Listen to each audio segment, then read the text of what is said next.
गोविंद शिल्प घेऊन येत आहे 79 ट्विन बंगलोचा भव्य दिव्य पंढरपुरातील एकमेव प्रकल्प।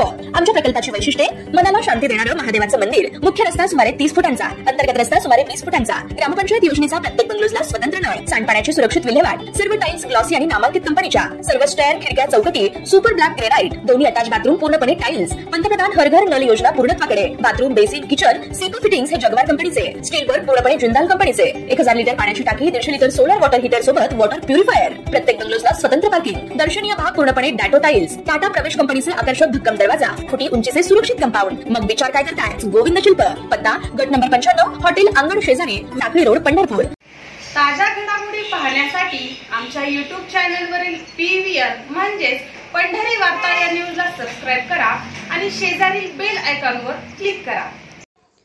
5 महिन्यांपूर्वी झालेल्या विधानसभा निवडणुकीत सोलापूर जिल्ह्याच्या राजकारणातील बडेप्रस्थ समजला जाणाऱ्या माढ्याच्या शिंदे बंधूंना मोठा हादरा बसला होता।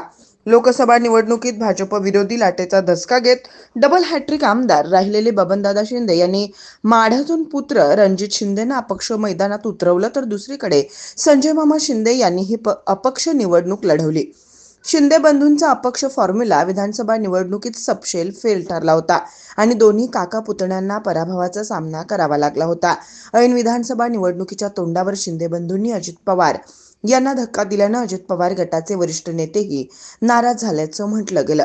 आता आदिनाथ सहकारी साखर कारखान्याच्या निवडणुकीच्या निमित्तानं करमाळा तालुक्यात पुन्हा एकदा माजी आमदार संजय मामा शिंदे प्रतिष्ठा पणाला लागली आहे, तर दुसरीकडे आमदार नारायण पाटील यांनी ही निवडणूक प्रतिष्ठेची केली होती। आदिनाथ सहकारी साखर कारखान्याच्या 21 जागांसाठी 62 उमेदवार रिंगणात होते।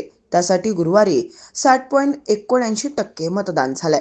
आज शनिवारी मतमोजणीच्या शेवटच्या टप्प्यात विद्यमान आमदार नारायणआबा पाटील गटानं 13 जागा मोठ्या फरकानं जिंकत माजी आमदार संजय मामा शिंदे गटाचा मोठा पराभव केलाय। उरलेल्या 9 जागांवरही शरद पवार गटाचे आमदार नारायण पाटील गट आघाडीवर असल्याची माहिती मिळतेय। त्यामुळेच या विजयाचा जोरदार जल्लोष करमाळा तालुक्यात दिसत असून या यशामागे माढ्याचे खासदार धैर्यशील मोहिते पाटील आणि करमाळ्याचे आमदार नारायणआबा पाटील यांचे प्रयत्न फळाला आले आहेत।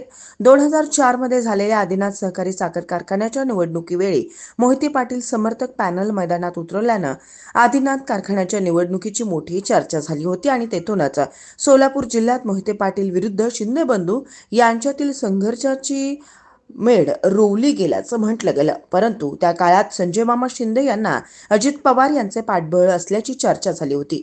आता यावेळी संजय मामा शिंदे यांना करमाळा तालुक्यात पुन्हा एकदा धक्का बसला असून त्यांच्या या पराभवानं सोलापूर जिल्ह्यातील मोहिते पाटील समर्थकात मात्र मोठ्या उत्साहाचं वातावरण निर्माण झाल्याची चर्चा होतीये। केवळ साखर कारखानदारी आणि ऊसाचं राजकारण या बळावरच शिंदे बंधू विधानसभेची वाट सोपी करून घेत होते अशी टीका अनेक वेळा होताना दिसून आली। मात्र आता या क्षेत्रातही त्यांच्यासमोर मोठं आव्हान उभं केलं गेलं आहे असंच म्हणावं लागेल।